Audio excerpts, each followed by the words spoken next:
তোরা পালা পালা। কেন? ভাইরাস আসছে। ভাইরাস আসছে। তুমি থাকো, আমি গেলাম। আরে দাঁড়াও না। লুকিয়ে কোনো লাভ হবে না, আমি সব দেখে ফেলেছি। সত্যি এদের কোনো স্বপ্ন নেই, এরা কেউ ডাক্তার হবে না। এবার সব শেষ হয়ে গেল, বাড়িকে সব বলে দেবে। কাকু, আপনার কোনো স্বপ্ন নেই? আপনার ছেলে ডাক্তার হতে চায় না?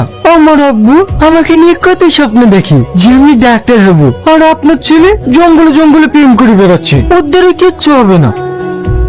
এসব কি শুনছি আমি? তুই বলে স্কুলে পড়াশোনা বাদ দিয়ে প্রেম করে বেড়াচ্ছিস? কই না তো। না তো মানে আজ তোকে মেরে ফেলবো। মারেন মেরে ফেলবো। ভালো করে মারেন। ওগো, টনি কিসের মিষ্টি দিয়ে বেড়াচ্ছে? শোনোনি নাকি ওর ছেলে চাকরি পেয়েছে, নাসায় চাকরি করবে। ও ছোড়ার কপালটা সত্যি ভালো, মাসে 3 লাখ টাকা বেতন। কে বিজ্ঞানী হলে আব্বা? হয় পাড়ার রোহন। 20 লাখ টাকা বেতন? হ্যাঁ, আমিও বিজ্ঞানী হবো আব্বা। কেন? তুমি যে ডাক্তার হবা। আমি ডক্টর হব না, আমি বিজ্ঞানী হব। আচ্ছা ঠিক আছে, মন দিয়ে পড়াশোনা করো, তুমি তো আমাদের গর্ব। ঠিক আছে আব্বা। ওগো, খোকাকে খেতে দাও। হ্যাঁ।